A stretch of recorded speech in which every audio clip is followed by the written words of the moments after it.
नमस्कार मेरे प्यारे साथियों।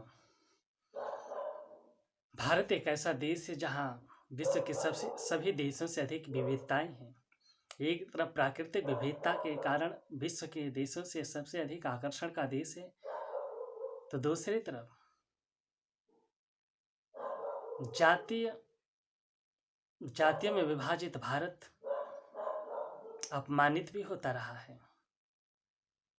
कई हजार जातियों में भारत की विविधता विभाजन है, जिस विभाजन के कारण भारत अपमानित भी होता रहा है। अति प्राचीन काल में भारतीय सभ्यता विश्व के देशों से अधिक समृद्ध और शक्तिशाली था, उन्नतशील था। विश्व की सभी सभ्यताओं से अति प्राचीन भारतीय सभ्यता है। विश्व के अनेक देशों की सभ्यताओं में, चाहे बेबीलोनिया की सभ्यता हो, सिंधु घाटी सभ्यता हो, मिस्र की सभ्यता हो, यूनान की सभ्यता हो, अरब की सभ्यता हो, जिसे ईरान और इराक की सभ्यता भी कहते हैं, सिंधु घाटी सभ्यता जिसे मोहनजोदड़ो और हड़प्पा की सभ्यता भी कहते हैं। सभी सभ्यताओं में सिंधु घाटी सभ्यता जो भारतीय सभ्यता है, जिसे हड़प्पा और मोहनजोदड़ो की सभ्यता कहते, सबसे समृद्ध और उन्नतशील सभ्यता थी। अति प्राचीन काल में वैदिक उत्पत्ति के तत्कालीन समय में भी भारतीय सभ्यता विश्व के सभी सभ्यताओं में सबसे अधिक समृद्धशाली और उन्नतशील सभ्यता थी। इस सभ्यता में भाईचारा, प्रेम, शांति, अहिंसा, मानवता विश्व के सबसे अधिक देशों से सहिष्णुता इस देश की सभ्यताओं में विराजमान था। भारतीय संस्कृति में वसुधैव कुटुंबकम और सर्वे भवन्तु सुखिनः जो विश्व के कल्याण की बात करता है, सर्वे भवन्तु सुखिनः संपूर्ण संसार सुखी हो, वसुधैव कुटुंबकम संपूर्ण पृथ्वी एक परिवार है। ये भारतीय संविधान, भारतीय सभ्यता और संस्कृति की आत्मा है, जो संपूर्ण विश्व के कल्याण की बात करता है, संपूर्ण विश्व के भाईचारे में विश्वास रखता है, संपूर्ण विश्व की सद्भावना में विश्वास रखता है। विश्व के देशों से अत्याचार और उत्पीड़न से तंग आकर के विश्व के बहुत अधिक प्रवासी इजरायली, यूनानी, अरबी, यूरोपियन अति प्राचीन काल में भारत में आकर के शरण लिए। यहाँ की धरती में उनको शरण मिला और यहाँ की सभ्यता संस्कृति में हमेशा हमेशा के लिए रच गए, बस गए। ये भारत भूमि विश्व के शोषितों उत्पीड़कों के लिए शरणस्थली रहा है। अति प्राचीन काल की सभ्यता हमेशा हमेशा के लिए इस देश के कीर्तिमान को इतिहास में संजोया हुआ है। कालांतर में 3500 ईसा पूर्व ईसा से 1500 ईस्वी पूर्व, यानी कि 3500 वर्ष पूर्व, अपने आप को ब्रह्मा का पुत्र बताने वाला मनु एक ऐसे ग्रंथ की रचना किया जिसे मनुस्मृति कहा गया। उसने मनुस्मृति में भारतीय समाज को 4 वर्णों में विभाजित किया, ब्राह्मण, क्षत्रिय, वैश्य, शूद्र, जिसमें ब्राह्मण वर्ग को सबसे ऊंचा स्थान दिया और अन्य वर्गों को निचला स्थान दिया। संपूर्ण संसाधनों पर, अधिकारों पर इनका सर्वोच्च संप्रभुता था, जिससे अन्य वर्णों का शोषण, उत्पीड़न होता रहा और पूर्ण अधिकार न मिलने के कारण विकास में इनकी भागीदारी नहीं रह पाई। अन्य वर्ग के लोग कमजोर, निर्धन, लाचार बने रहे। वर्ण व्यवस्था के माध्यम से कालांतर में कई हजार जातियों में भी इस देश का विभाजन हो गया, जिस कारण सामाजिक कुरीतियां, अनेक तरह के पाखंड इस देश में बढ़ते चले गए।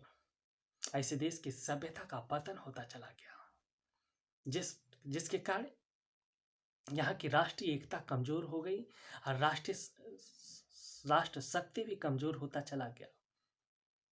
विश्व के अनेक देशों से अंग्रेज, मुगल, फ्रांसीसी, पुर्तगाल, अरबी इत्यादि अनेक देशों से यहाँ पर आए और इस देश पे अपना राज स्थापित किया। कमजोरी और विघटन के कारण उन्होंने शोषण किया, इस देश को गुलाम बनाया। 563 ईसा पूर्व एक ऐसी महामानव का जन्म जिसे गौतम बुद्ध कहते हैं। उन्होंने अपने ज्ञान के माध्यम से जातिवाद, वर्णभेद, छुआछूत, असमानता, अहिंसा इत्यादि का विरोध किए और अपने ज्ञान के माध्यम से समाज को पुनः अति प्राचीन काल की सभ्यताओं को विकसित करने का काम किया।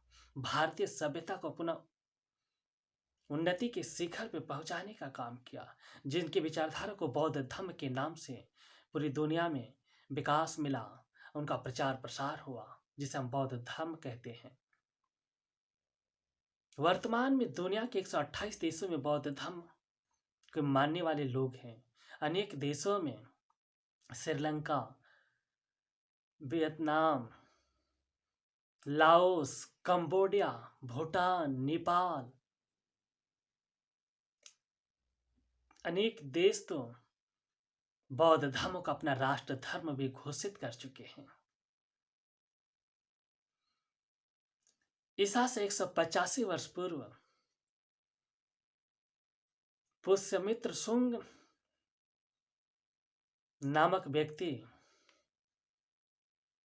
जो तथाकथित उच्च वर्ण के कहे जाने वाले ब्राह्मण समाज से था, अपने उच्च वर्चस्व को स्थापित करने के लिए, पुनः वर्ण व्यवस्था को विकास करने के लिए,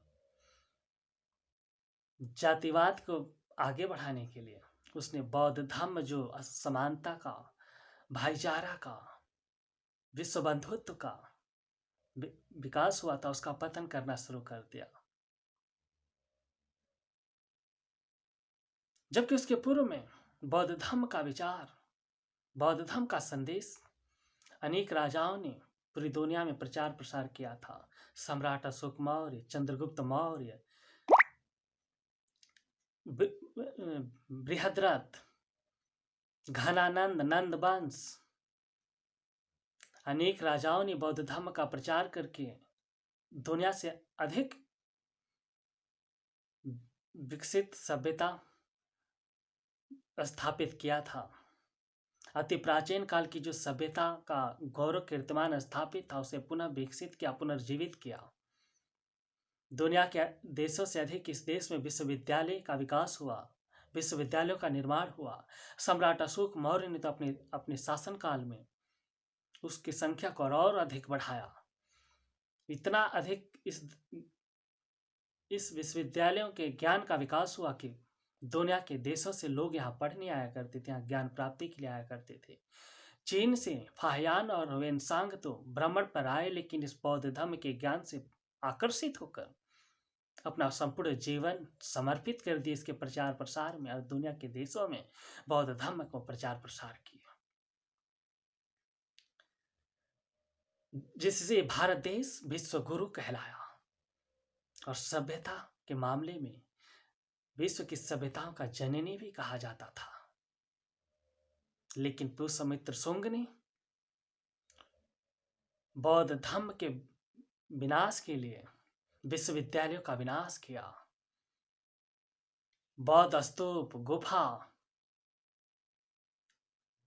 उसके सभी स्मृतियों को विनाश किया और पुनः अपनी वर्चस्व को बढ़ाने के लिए पतन के गर्त में ढकेल दिया इस देश की सभ्यता संस्कृति को, जिसके कारण विदेशियों का भी गुलामी इस देश को सहना पड़ा, उत्पीड़न और शिकार होना पड़ा। कालांतर में 15 अगस्त 1947 को विदेशी शासकों से, अंग्रेजों से हमारा देश आजाद हुआ। संविधान निर्माण के लिए एक सभा का निर्माण हुआ, जिसका अध्यक्ष बाबा साहब डॉक्टर भीमराव अम्बेडकर बने। तो बाबा साहब भीमराव अम्बेडकर जी की अध्यक्षता में संविधान सभा के द्वारा एक ऐसे संविधान का निर्माण हुआ कि फिर से सभी को समानता का अधिकार मिला, शोषण, अत्याचार, उत्पीड़न से मुक्ति का अधिकार मिला और सर्व समाज का कल्याण हुआ, सर्व समाज के विकास का प्रावधान हुआ। लेकिन चुनौतियां पूरी तरह खत्म नहीं हुई। 5 अक्टूबर 2022 को आम आदमी पार्टी के मंत्री श्री राजेंद्र पाल गौतम जी बौद्ध धर्म की दीक्षा लेने के लिए एक सभा का आयोजन किए। दिल्ली के रामलीला मैदान में 10,000 लोगों के साथ बौद्ध धर्म की दीक्षा लिए, जिसके विरोध में मनवादी मानसिकता के लोग, जातिवादी मानसिकता के लोग, आताताई लोगों ने संघर्ष करना शुरू कर दिया। उनके विरोध में अत्याचार करना शुरू कर दिया। उनको अपने मंत्री पद से इस्तीफा देना पड़ा। मेरी प्यारी दोस्तों, अब सभी लोग से आग्रह करता हूं कि बौद्ध धर्म को अपनाइए और पुनः से अपने अति प्राचीन काल की बौद्ध सभ्यता और संस्कृति को, विश्व गुरु कहे जाने वाले भारतीय संस्कृति को, सभ्यता की जननी कहे जाने वाले भारतीय संस्कृति और सभ्यता को पुनर्जीवित करने के लिए जातिवाद और वर्ण व्यवस्था को खत्म करके इस देश के विकास को आगे बढ़ाइए। सभी को मिलकर के इस देश के समृद्धि के लिए, राष्ट्रीय एकता के विकास के लिए अपना योगदान देना होगा। 6 दिसंबर 1956 को संविधान सभा के अध्यक्ष, संविधान निर्माता परम पूज्य बाबा साहब भीमराव अम्बेडकर के महापरिनिर्वाण दिवस है। उन्होंने 14 अक्टूबर 1956 को बौद्ध धर्म की दीक्षा ली थी, जिन्होंने हमें रास्ता दिया पुनः से बौद्ध धर्म के रास्ते पर आगे बढ़ने का। तो बाबा साहब के इस बौद्ध धर्म के पुनः रास्ते पर चल करके हमें देश के विकास में भागीदार बनना होगा। धन्य है महान आत्मा बाबा साहब भीमराव अम्बेडकर, जिन्होंने पूरे देश को जोड़ने के लिए, जातिवाद और वर्ण व्यवस्था को खत्म करके पूरे देश को जोड़ने के लिए एक संविधान का निर्माण किए और पूरे देश को जोड़ दिए और अपने बौद्ध धर्म के दीक्षा के माध्यम से पूरी दुनिया को बौद्ध धर्म के मार्ग पर चलने के लिए पूरी दुनिया के लोगों को जोड़ने का काम किया। तो इस महा संविधान को बचाने के लिए और भारतीय सभ्यता और संस्कृति के मूल्यों को पुनर्जीवित करने के लिए बौद्ध धर्म के रास्ते पर चलिए।